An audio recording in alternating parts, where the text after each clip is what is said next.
ये बात समझ में आ जाएगी कि ये 15% लोग तुम्हारे कंधे पर रख के बंदूक चला रहे हैं। उस दिन ये जो जाल धागा हाथ में बांध के घूम रहे हो ना आप लोग, और मुझसे बात कर रहे हो, ये तोड़ के फेंक दो, फिर बात नहीं करोगे, क्योंकि ये पता है गुलामी की निशानी है। आपने कहा 22 प्रतिज्ञा ठीक नहीं है, ठीक है, हो सकता है आपका अपना मानना है, लेकिन मैं करूँ बिल्कुल ठीक है। 22 प्रतिज्ञा वो है कि अगर आपके पास में 1 लाख का एप्पल का फ़ोन है और उसके अंदर वायरस आ जाए तो आपको एंटीवायरस लगाना पड़ेगा। अगर आपके बौद्ध धर्म के अंदर हिंदू धर्म का वायरस आ जाए तो आपको 22 प्रतिज्ञाओं का एंटीवायरस लगाना पड़ेगा। ईश्वर एक है, ये मानते हो? अल्लाह भी नहीं मानता। मैं कह रहा हूँ मिले हो कभी ईश्वर से? मिले हो कभी? मिलूंगा, मैं बताऊंगा, मिले हो कभी? मिलना बताऊंगा। कहाँ है ईश्वर? कहाँ है ईश्वर जो वर्ड कहाँ है? भगवान जो है वो एक है। कहाँ है भगवान? ईश्वर कहाँ है भगवान? जो आपको आवाज दे रहा है। नहीं नहीं, ये तो नेचुरल है। नेचुरल नहीं है ये 75 रुपए के कारतूस में 1 मिनट में ईश्वर खत्म हो जाएगा। यहाँ रखते हैं काम खत्म। 75 रुपए के कारतूस में, राइफल के में, 150 रुपए के राइफल के कारतूस में आप मेरे रखोगे, मैं आपके रखूंगा, भगवान खत्म। भगवान खत्म ना, मान लिया ना भगवान खत्म। तो ये हुआ ना कि भगवान है? नहीं है ना, जिसको भगवान कह रहे हो, जिसको आप कह रहे हो, जिसको आप कह रहे हो कि ये भगवान है, तो अगर आप इसको भगवान मार तो मैं आपके भगवान को मार रहा हूँ, बात खत्म हो गई।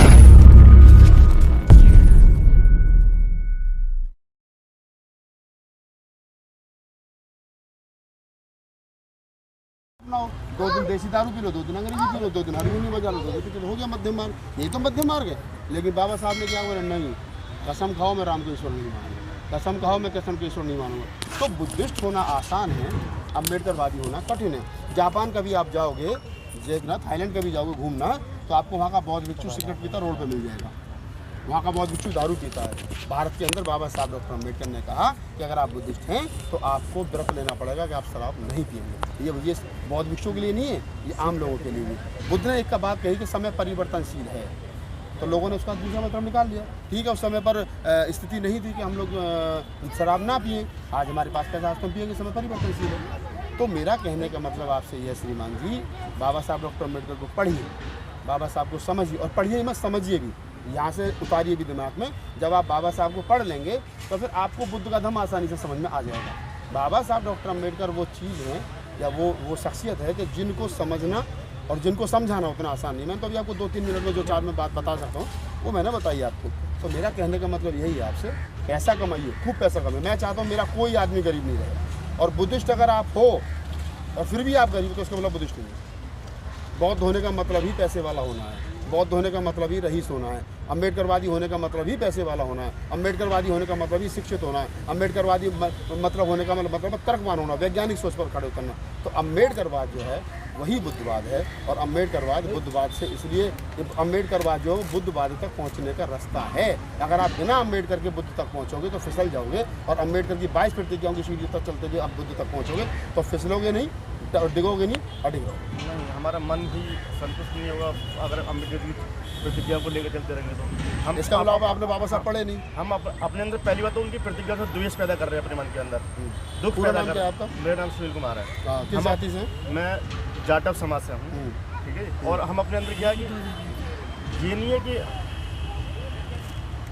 22 बाबा साहब डॉक्टर अम्बेडकर 22 प्रतिज्ञा आपके मन में द्वेष पैदा करती है, द्वेष पैदा कर रही हैं। कैसे कर लोग द्वेष पैदा कर रही हैं कि आप इसको मत मानो और उसको मत मानो। हम तो ये कह रहे हैं, आप किसको मान रहे हो आप उसको मानो, जिसको आप जान रहे हो उसको मानो, ठीक है। इसका मतलब आपने प्रतिज्ञा पढ़ी, मैं आपको बता दूं। मैं प्रतिज्ञा पढ़ रहा हूँ। नहीं, मैं साथ-साथ क्लियर करता चलूं, फिर बहस लंबी हो जाएगी। सुनो, लंबी नहीं होगी, एक सेकंड सुनो। मैं 22 प्रतिज्ञा सुन लो ना, सुनो एक से सुन तो लो। 22 प्रतिज्ञा कौन ले रहा है? बाबा साहब। ये मैं ले रहा हूँ, मैं मंच पे खड़ा हूँ, मैंने हिंदू धर्म छोड़ दिया, और मैं ये कह रहा हूँ कि आज के बाद मैं रामकृष्ण को ईश्वर नहीं मानूंगा, बात खत्म हो गई। तो ये मैं मान रहा हूँ ना, क्योंकि मैं पुराना घर छोड़ रहा हूँ, नए घर में जा रहा हूँ। अब तो इसमें मेरे मन के अंदर जो चीज़ें थी, और बाबा साहब उसमें ये भी कह रहे हैं कि मुझे ऐसा लग रहा है मेरा पुनर्जन्म हो रहा है, मेरा नया जन्म हो रहा है। अगर हम किसी को, हम अपने आप को बड़ा कहने जा रहे हैं या अपने आप को महान कहना चाह रहे हैं, तो हम उसमें किसी की बुराई नहीं रख सकते, और बुराई कहाँ? हम किसी की कमी भी महसूस नहीं कर सकते। अगर आपकी ये शर्ट में से बदबू आ रही है और आप ये कह रहे हैं कि आज के बाद मैं शर्ट नहीं पहनूंगा, मैं नई शर्ट पहन रहा हूँ, तो उस पुरानी शर्ट की बेइज्जती है? नहीं, पुरानी शर्ट की बेइज्जती नहीं, सर ये बदबू वाला मैटर नहीं है। बदबू वाला है ना सर।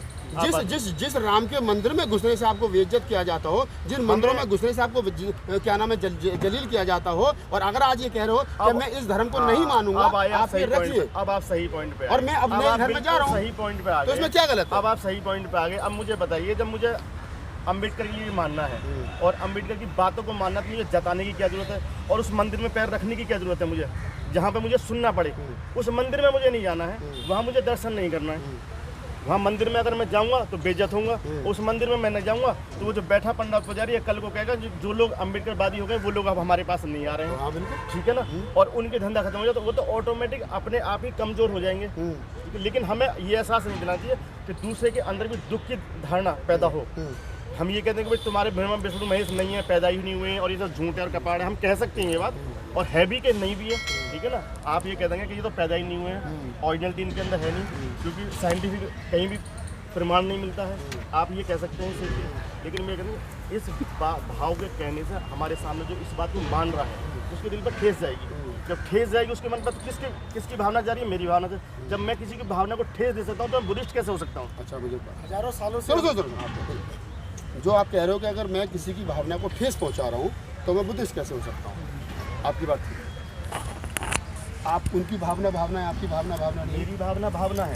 अब यही रुक जाइए, आप ये कह रहे हो कि अगर मैंने ये कह दिया कि मैं रामकृष्ण को ईश्वर नहीं मानूंगा तो उनकी भावना ठेस होंगी। ठीक है, आपको इस देश के अंदर जाति के आधार पर आपकी बहन बेटियों के बलात्कार किए गए, आपकी बहन बेटियों को देवदासी बनाया गया, आपके साथ में शोषण हुआ, अत्याचार हुआ, आपके पीछे झाड़ू बांध दी गई, आपके गले में हांडी लटका दी गई, और आज भी आज़ादी के 75 साल के बाद में बाबा साहब डॉक्टर अम्बेडकर की मूर्ति को रात के अंधेरे में तोड़ दिया जाता हो। जो मूर्ति किसी को नुकसान नहीं पहुँचा रही है लेकिन वो विचार बन चुकी है, तो क्या आपकी भावना नहीं है? अगर आप दूसरे की भावना का ध्यान रखते हो तो आप, मैं कहता हूँ कि अम्बेडकरवादी बुद्धिस्ट होना कठिन है, बुद्धिस्ट होना आसान है।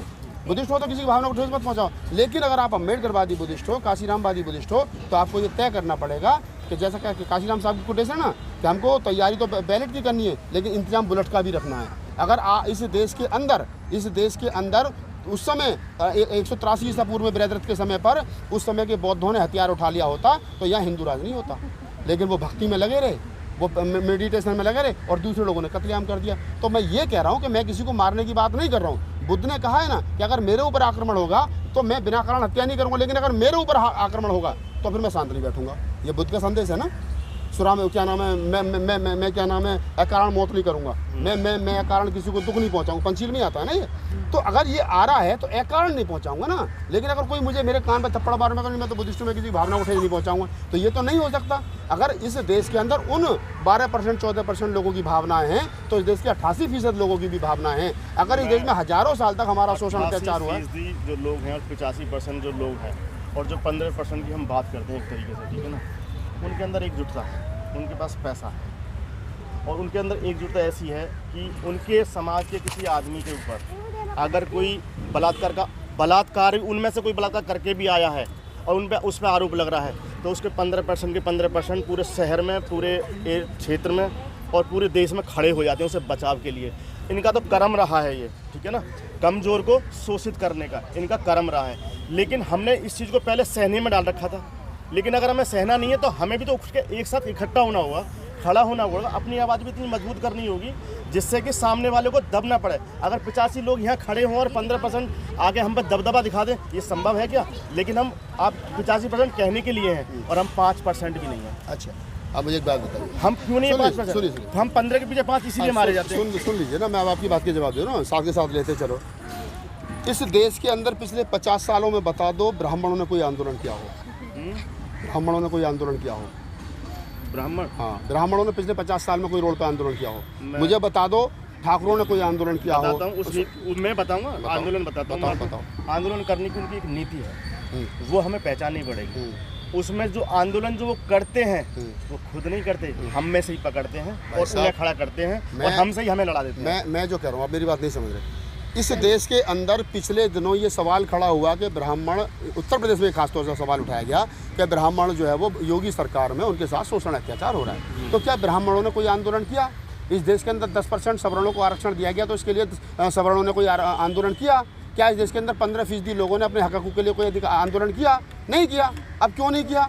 वो इसलिए नहीं किया क्योंकि उनके पास में संसाधन ऑलरेडी उन कब्जे में है, तो वो आंदोलन नहीं करेंगे। अब जो बात आप कह रहे हैं, इस देश के अंदर उदाहरण के साथ बता रहा हूँ, अगर 13 पॉइंट रोस्टर को लेकर के प्रोटेस्ट होता है तो सरकार को बैकफुट पे जाना पड़ता है। अगर 2 अप्रैल को इस देश के अंदर SC/ST एट्रोसिटी एक्ट को लेकर के प्रोटेस्ट होता है देश भर में, तो सरकार को बैकफुट पे जाना पड़ता है। अगर किसान आंदोलन करते हैं तो वो बैकफुट पे सरकार को जाना पड़ता है। एकजुटता का जो सवाल है, आज मैं ज़्यादा बड़ी बात नहीं कर रहा, प्रधानमंत्री मोदी जी को कह दो, जो उनके निजी लोग हैं, कि आप एक रैली करके दिखाओ पूरी ताकत लगा करके। कितने लोग आएंगे आप देख लेना।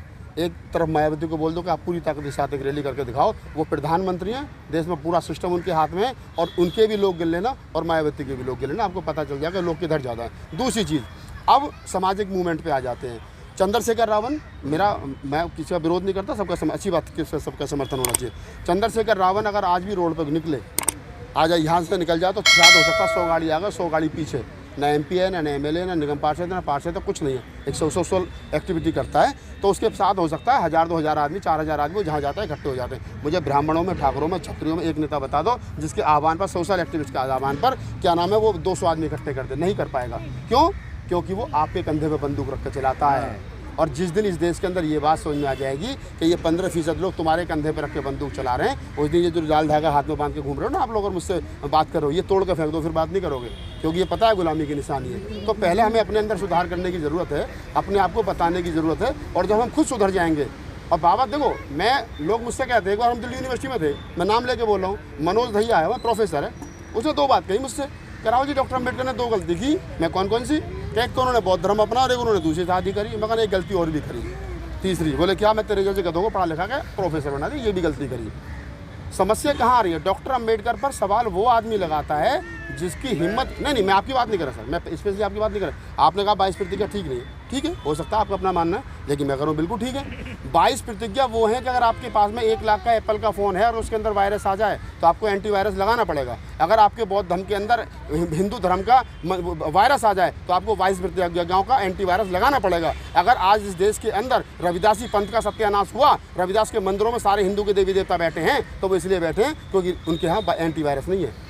हम गलत नहीं सुनिए, अगर आज भी बौद्ध विहारों में हिंदुओं के देवी देवता एंट्री नहीं कर पाए तो वो 22 प्रतिज्ञा टंगी है, इसलिए एंट्री नहीं कर पाए। अन्यथा जो हिंदू जिस बौद्ध धर्म की बात आप कर रहे हैं ना, इस पर तो पहले भी उन्हीं का कब्जा कर रखा था, और अब तो बिल्कुल कर लेते। ये जो 280 बुद्ध विहार दिल्ली के अंदर बने हुए है ना, यहाँ किसी देवी देवता की मूर्ति नहीं है, सैकड़ों रविदास मंदिर मिल जाएंगे जहाँ देवी देवताओं की मूर्ति है। क्यों? क्योंकि डॉक्टर अम्बेडकर 22 प्रतिज्ञा के रूप में आपको एंटीवायरस दे गए हैं। जब हमें लगता है कि इसका हिंदुईकरण, जैसे मैंने कहा आपने लाल धागा बांध रखा है, तो ये एंटीवायरस जिस दिन आप बाबा साहब की 22 प्रतिज्ञा मान लोगे और उनकी जीवनी पढ़ लोगे, अपने आप तोड़ के फेंक दो, मुझे कहने की जरूरत ही नहीं है। तो आप उसको समझिए, मैं आपका नहीं, किसी का नहीं, आपने सवाल किया, मैंने जवाब दिया। ये धागा किसी उसमें नहीं जाता जिसमें आप लेके उसी के निशान। सुनिए देखिए, मैं बोल रहा हूँ यार, मैं प्रोफेसर हूँ, बता रहा हूँ। सुनिए, ब्राह्मण जब इस देश के अंदर आया, विदेशी है, और जब आया तो उसने यहाँ के लोगों को गुलाम बनाया, मारकाट की, जो भी किया, और उसने अपना जनेऊ जो है वो यहाँ के राजाओं के खून से रंगा। आप ही खोलोगे, रुक जाओ, आप ही खोलोगे, मैं नहीं खोलूँगा, आप ही खोलोगे। और जब वो यहाँ के राजाओं के खून से रंगा तो उसने विजय तिलक किया, अपने माथे पे लगाया, और उसका कत्ल करने के बाद में ये जो जनेऊ था ये हमारे लोगों को गुलाम बनाने के लिए हाथ में बांधा। और वो बांधते वक्त क्या बात कहता वो मैं बता रहा हूँ। वो गुलाम धागा बांधता और कहता ऐतवद्दो बलि राजा दानवेंदो एवली एहम तुम बदामी माचल माचल माचल। इसका हिंदी अनुवाद ये है कि जिस प्रकार राजा बलि को मैंने धागा बांध करके गुलाम बनाया था, ठीक उसी प्रकार तुम मेरे गुलाम हो, हिलो मत हिलो मत हिलो मत। अगर मेरी बात में विश्वास न हो तो कहीं पढ़ लेना। अब जो लोग, बाबा साहब डॉक्टर अम्बेडकर तो गुलामी की सारी जंजीरें तोड़ गए, बुद्ध ने तो कोई धागा किसी के बांधा नहीं, उसको सब उसको बंधन काट दिए। और आज भी अगर आप जो लोग बांधते हो तो मुझे उम्मीद है आगे ऐसे नहीं बांधोगे, आप खुद ही तोड़ दोगे इसको। नहीं, ये तो यहीं तोड़ोगे आप इसे। नहीं, मैं तो तोड़ ही दूंगा। इसको तोड़ने से फिर मैं अब ऐसे आप अभी खोलो, फिर मैं आगे बात भी कर रहा हूँ, ठीक है भलाई। और अब मैं आपको मंदिरों पर लेके जाता हूँ, ठीक है ना? खोल तो दो, मुझे एक भी मंदिर ऐसा बताओ जो हिंदुओं का है हिंदुस्तान के अंदर और जो 2000 साल पुराना है। भारत का, हिंदुस्तान चलिए, पूरे भारत के अंदर एक ऐसा एक भी मंदिर यहाँ हिंदुओं का नहीं है। उन्होंने बौद्धों के मंदिर पे कब्जा किया, उनको तोड़ा और अपनी विरासत। अब मैं आपको एक बताता हूँ, इनकी जो नीति है ब्राह्मणों की, उस नीति पे भी आता हूँ मैं आपके लिए। ब्राह्मणों की नीति है, ब्राह्मण भी किसको पूज रहा है? बुद्ध को पूज रहा है। ये आप कहोगे नहीं और आप जान नहीं पाओगे, जानोगे जब इसको पढ़ लोगे आप, ठीक है ना? बुद्ध ही शिव है, बुद्ध ही विष्णु है, बुद्ध ही महेश है। और इसका प्रमाण है, ठीक है ना? इसका प्रमाण है जहाँ उन्होंने ब्रह्मा को मैं समझ गया आप क्या कहना चाह रहे हैं कि उन्होंने स्थापित किया, पहले बुद्ध था। जहाँ बुद्ध को ब्रह्मा बनाया उन्होंने, जहाँ बुद्ध को इन्होंने विष्णु बनाया, जहाँ बुद्ध को इन्होंने शिव बनाया, वो जगह मौजूद है, प्रेजेंट है। बाबा साहब ने खुद कहा है कि अगर मुझे मौका मिलेगा तो मैं स्थापित कर दूंगा सारे बुद्ध विहार हैं, वो सारे बुद्ध विहार हैं। और जो आप कह रहे हो कि 85% के लिए इन लोगों के लिए मंदिरों में एंट्री क्यों नहीं थी, वो इसीलिए नहीं थी कि अगर ये उस समय भी अगर ये इनको एंट्री दे देते, वहाँ पे लिखा होता है कि शूद्रों को एंट्री करना मना है मंदिरों के अंदर। अगर ये लोग वहाँ एंट्री कर जाते तो कहते सारे सीधे कहते ये बुद्ध है, ये तो शिव है ही नहीं, ये विष्णु है ही नहीं, ये तो शिव है, ये तो ब्रह्मा है ही नहीं, ये तो शिव है, ये तो क्लियर हो जाता है।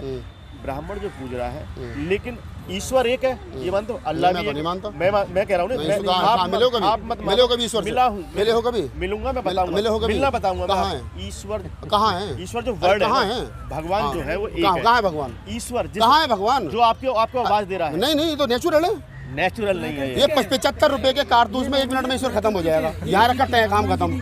75 रुपए के कारतूस में, राइफल के में, 150 रुपए के राइफल के कारतूस में आप मेरे रखोगे, मैं आपके रखूंगा, भगवान खत्म। भगवान खत्म ना, भगवान ना, भगवान खत्म।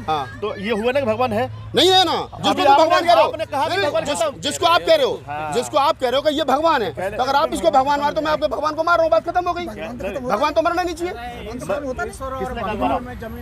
ईश्वर सुनिए, नहीं, आपने कहा कि आपके अंदर से जो बोला वो भगवान है। नहीं, आपको जो आवाज दे रहा है, मैं बोल रही नहीं कि जो आपको आवाज दे रहा है आप दे रहे हो। अगर मैं मुंह के अलावा आपसे ये कहूं कान से बोल के दिखा सकते हो? नहीं दिखा सकते, क्योंकि मुंह बोलने के लिए दिया गया। अरे भैया ये हाथ लिखने के लिए, खाने के लिए, जो काम प्रकृति ने बनाया है, प्रोफेसर का काम पढ़ाना है, प्रकृति ने नेचर है वो, उसको आप नहीं बदल सकते ना, मैं बदल सकता हूं।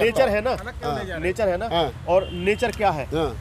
नेचर क्या है जो लोगों को दिया जा रहा है? आप बताओ मुझे। क्या नेचर ये है? देखिए, नेचर का काम अपना, मेरा काम अपना। नेचर का काम है बारिश डालना, नेचर का काम है सूरज आवाज़ निकालना, नेचर का काम है आंधी लाना, नेचर का काम है तूफान लाना, नेचर का काम है सूरज निकालना, नेचर का काम है ठंड करना, नेचर का काम है गर्मी करना, नेचर का काम, ये नेचर का काम है। ये मेरा काम नहीं है। सुनो, मेरा काम है चैनल चलाना, मेरा काम है वीडियो बनाना, मेरा काम तो नेचर नहीं कर सकता, और मैं नेचर का काम नहीं कर सकता। इसको आप भगवान कर रहे हो, ठीक है? भगवान मेरा काम नहीं कर सकता, मैं भगवान का काम नहीं कर सकता। मेरे काम का भगवान नहीं, और मैं भगवान मेरे काम का नहीं। आप उस नेचर को ईश्वर मान सकते? नहीं मान सकता। आप नहीं ईश्वर मानते ही तो षड्यंत्र शुरू हो जाता है। शुरू नहीं भगवान मानते ही तो सारा भगवान मानते तो दुकानदारी शुरू हो जाती है।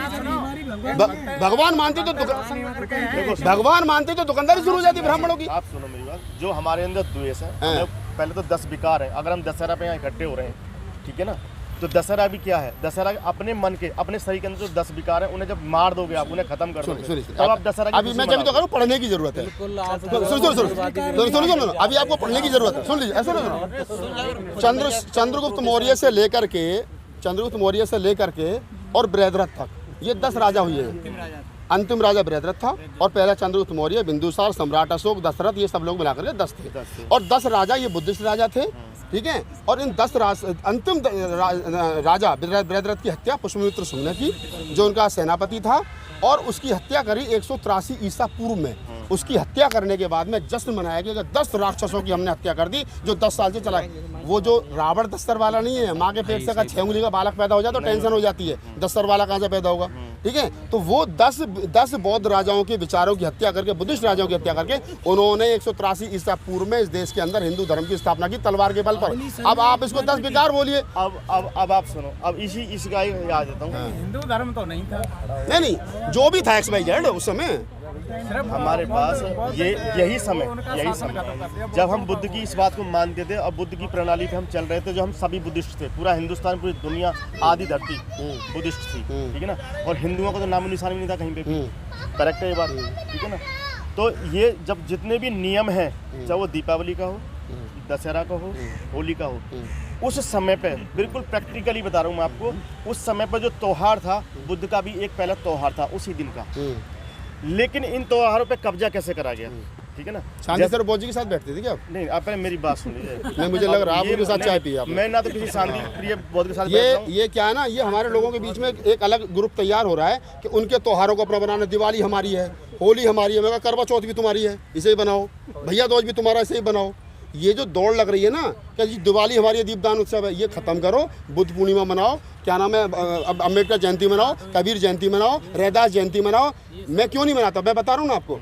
रविदास मेरे घर में मेरी कॉलोनी में 20 घर ब्राह्मणों के हैं, मेरा अकेले का घर है। सो उनके घर पे भी वो झड़ी लगी है फूलों की, मेरे घर पे भी लगी। पता नहीं मैं दिवाली मना रहा हूँ, दीपदान उत्सव मना रहा हूँ, लेकिन जब 14 अप्रैल को मैं लगाऊंगा ना लंबी चौड़ी बत्ती और वो क्या नाम लाइट, तो वो पूछेगा क्या करोगा, बाबा साहब की जयंती है। ये व्यचार की लड़ाई है, उनकी दौड़ में शामिल होना बंद करो। ये जो शांति स्वरूप बहुत जो तमाम लोग करके चले गए ना, ये उनकी देन है। जो हम कह रहे हैं कि हमारे त्योहार, तुम्हारा कौन सा त्योहार, तुम्हारी हार पर होने जो उत्सव मना वो त्योहार है भाई। गुलामों का कोई त्योहार नहीं होता। अब हम गुलाम नहीं है ना। कौन? अरे तुम गुलामी का धागा बांधे, गुलाम नहीं है। आजाद नहीं है, गुलामी तो है। गलत।